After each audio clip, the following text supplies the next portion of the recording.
ዓለም በከፍተኛ ውጥረት ባለችበት በዚህ ወቅት እናንተና እኔ ስለ ነገ የኑሮ ውድነት፣ ስለ ቤተሰቦቻችን ወደፊት ዕጣ ፈንታና ስለ ዕለታዊ ግፊቶቻችን ስናስብ የዓለማችን ቢሊዮነሮች ግን እኛ ከምናስበው በላይ ርቆ የሄደ እቅድ እያወጡ ነው።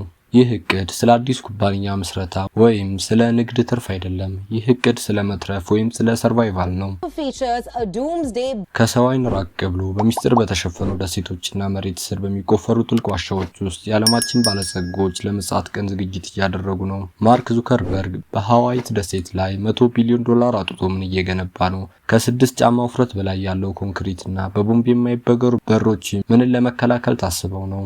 ዙከርበርግ ብቻ አይደለም፣ እንደ ቢል ጌትና ጄፍ ቤዞት ያሉ ታዋቂ ግለሰቦች ለምስጢራዊ መሬት ስር ያሉ ልክ እንደ ዘመናዊ ከተማ የተደራጁ መሸሸጊያዎችን መረጡ። እነዚህ ሰዎች እኛ የማናውቀውን ነገር ግን እነሱ ቀድሞ የተረዱት ወይም የሚፈሩት አስደንጋጭ የወደፊት ዕጣ ፈንታ ይኖር ይሆን? ዛሬ በሞደርን ፋክት የዩቲዩብ ቻናላችን ከሰው ዓይን የተሰወሩ የቢሊዮነሮች፣ ዱምስዴይ ባንከሮች፣ ሚስጥራዊ ደሴቶችና በቢሊዮን ዶላር የሚቆጠሩ የግንባታ ሚስጥሮች በጥልቅ እንመረምራለን። የሰው ልጅ ታሪክ ሊለወጥ የሚችልበት ያን የቁርጥ ቀን ቢሊዮነሮች እንዴት ለማምለጥ እንዳሰቡ ዝርዝሩን አብረን እንይ። ለዚህ ዩቲዩብ ቻናል አዲስ ከሆናችሁ ሰብስክራይብ በማድረግ እንድትጀምሩ ጠይቃችኋለሁ።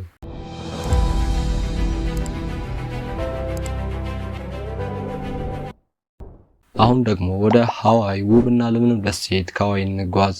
እዚህ ደሴት ላይ የፌስቡክ መስራች ማርክ ዙከርበርግ ኮላር ራንች የተሰኘ ግዙፍ ግቢ እያስገነባ ይገኛል። ይህ ግቢ ብቻውን 1400 ሄክታር ወይም 5.6 ስኩዌር ኪሎ ሜትር የሚሸፍን ሲሆን ይህ በውስጡ ከ800 በላይ የእግር ኳስ ሜዳዎችን መያዝ ይችላል ማለት ነው። ነገር ግን ይህ ግንባታ ተራ መኖሪያ ቤት አይደለም። እንደ ሶፍትዌር ኢንጂነርነታችን እና እንደ ቴክኖሎጂ ባለሙያነታችን የዚህን ግንባታ ስራ ስንመለከት እጅግ አስደናቂና ውስብስብ ሆኖ እናገኘዋለን።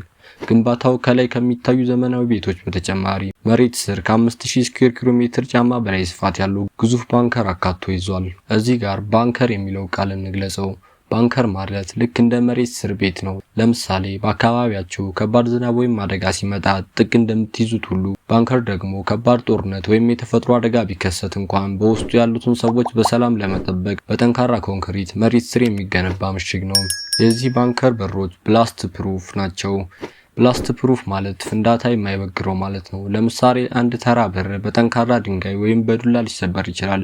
እነዚህ በሮች ግን ከባድ ቦምብ አጠገባቸው ቢፈነዳ እንኳን ንቅንቅ የማይሉ ከብረትና ከልዩ ኮንክሪት የተሰሩ ናቸው።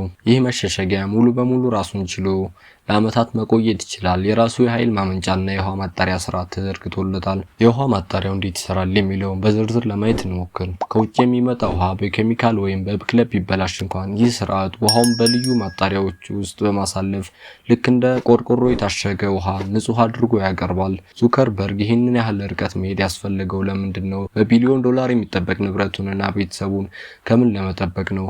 ይህ ግንባታ የወደፊቱ ዓለም ስጋት በግልጽ የሚያሳይ ትልቅ ምልክት ነው። እነዚህ ባንከሮች ለምን እንደዚህ ዘመናዊ መሆን አስፈለጋቸው? ዋናው ሚስጥር ራስን መቻል ወይም ሰልፍ ሰፊሽንት ላይ ነው። ዓለም በውጪ በግርግር ብትታመስ እንኳን እነዚህ ሰዎች መሬት ስር ሆነው ራሳቸውን ችለው ለዓመታት መቆየት የሚችሉበት ቴክኖሎጂ ገንብተዋል። እንደ ሶፍትዌር ኢንጂነርነታችን የእነዚህን ባንከሮች የቴክኖሎጂ አወቃቀርና ምስጢራዊ አሰራር እንደሚከተለው በዝርዝር እንመለከታለን።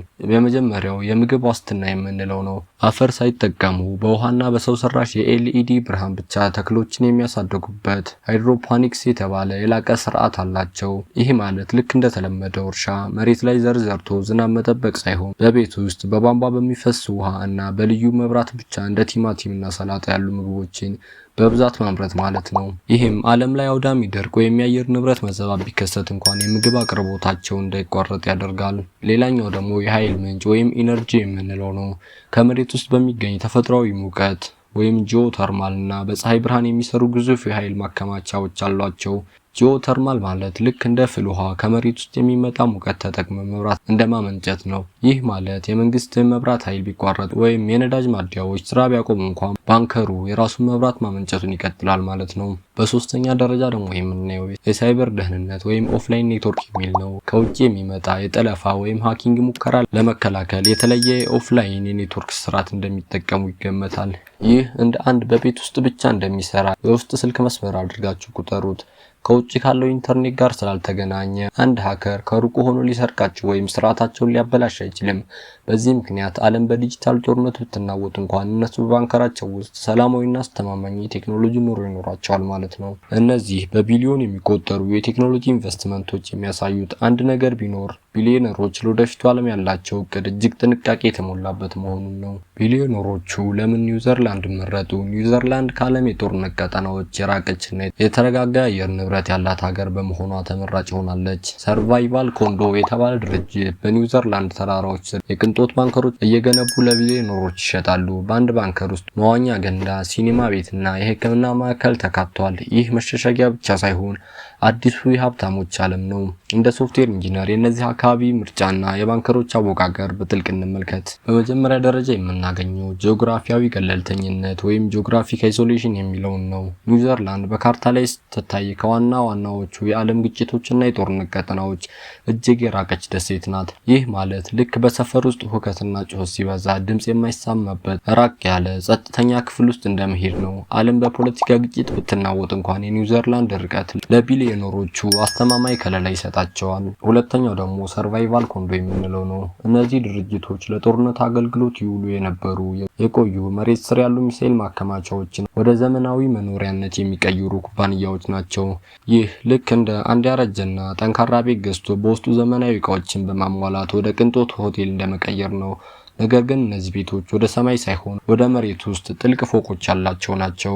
በሶስተኛ ደረጃ የምናገኘው ደግሞ ሁለገብ ማዕከል ወይም ኦል ኢን ዋን ሀብ የሚለውን ነው። እነዚህ ባንከሮች ከውጭ ሲታዩ ተራራ ቢመስሉም በውስጣቸው ግን ለኑሮ የሚያስፈልጉ ነገሮች ሁሉ በዘመናዊ ቴክኖሎጂ ተካተውባቸዋል። በአንድ ባንከር ውስጥ መዋኛ ገንዳ፣ ሲኒማ ቤትና የሕክምና ማዕከል መኖር ማለት ልክ እንደ አንድ ግዙፍ ሞል ወይም ዘመናዊ ሆስፒታል መሬት ውስጥ ቀብሮ እንደመጠቀም ነው። ይህ የዓለም ስራ ቢፈርስ እንኳን ቢሊዮነሮች የሚፈልጉት የሕክምናና የመዝናኛ አገልግሎት ሳይቋረጥ እንዲያገኙ ይረዳቸዋል። ይህ በኒውዚላንድ እየተከናወነ ያለ ምስጢራዊ ግንባታ የሚያሳየው ባለጸጎቹ ዓለም ላይ ሊከሰት ስለሚችለው ማንኛውም አስከፊ አደጋ አስቀድመው ቴክኖሎጂን የተጠቀመ ምሽግ ማዘጋጀታቸውን ነው። ቢሊዮነሮቹ እውነት አንድ የሚያውቁ ነገር ይኖር ይሆን ወይስ ዝም ብለው ስጋት ነው? እንደ ኒውራል ሊንክ ያሉ የሰው ልጅን አቅም የሚጨምሩ ቴክኖሎጂዎች ለእነዚህ መሸሸጊያዎች እንደ አንድ ተጨማሪ ጥበቃ ሊያገለግሉ ይችላሉ። እናንተስ ምን ታስባላችሁ? ሀብታሞቹ ከዓለም ጥፋት ሊያመልጡ ይችላሉ? ሀሳባችሁን ኮሜንት ላይ አስቀምጡልኝ። እንደ ሶፍትዌር ኢንጂነርነታችንን ይህን የመጨረሻ ሀሳብ በሁለት ቁልፍ ቴክኖሎጂዎች እንሸፍነው። የመጀመሪያው ኒውራል ሊንክ የሚለው ነው። ይህ የሰው አእምሮ ከኮምፒውተር ጋር በቀጥታ የሚገናኝበት ቴክኖሎጂ ነው። ይህ ማለት ልክ የሞባይል ስልካችን በብሉቱዝ ከሌላ መሳሪያ ጋር እንደምታገናኙት ሁሉ አእምሯችሁም በቀጥታ ከባንከሩ የቁጥጥር ስርዓት ጋር ይገናኛል ማለት ነው። ይህ ቢሊዮነሮቹ በሀሳባቸው ብቻ የባንከሩን ደህንነት እንደሚቆጣጠሩ ወይም መረጃዎችን በከፍተኛ ፍጥነት እንዲረዱ ሊረዳቸው ይችላል። ሁለተኛው ደግሞ የሰው ልጅ አቅምን መጨመር ወይም ሂውማን አጉመንቴሽን የምንለው ነው። ይህ ቴክኖሎጂ የሰው ልጅ ተፈጥሯዊ አቅምን ለምሳሌ እንደ ማስታወስ፣ ማየት ወይም ማሰብ በቴክኖሎጂ እርዳታ ማሳደግ ነው። ይህ ልክ ተራ መነጽር ከማድረግ ይልቅ በጨለማ ውስጥ የሚያሳይ ወይም ራቅ ያሉ ነገሮችን እንደ ቢኖኩላር አጉልቶ የሚያሳይ ሰው ሰራሽ ዓይንን እንደመጠቀም ነው። ይህ በባንከሩ ውስጥ ለሚኖሩ ሰዎች ከአማካይ ሰው የተሻለ የመትረፍ እድል ሊሰጣቸው ይችላል። እስካሁን ስለተከታተላችሁኝ ከልብ እያመሰገንኩኝ የሞደርን ፋክት ዩቲዩብ ቻናልን ሰብስክራይብ በማድረግ ቤተሰብ እንድትሆኑ እየጋበዝኳችሁ ለዛሬ በዚሁ አበቃው። ሰላም።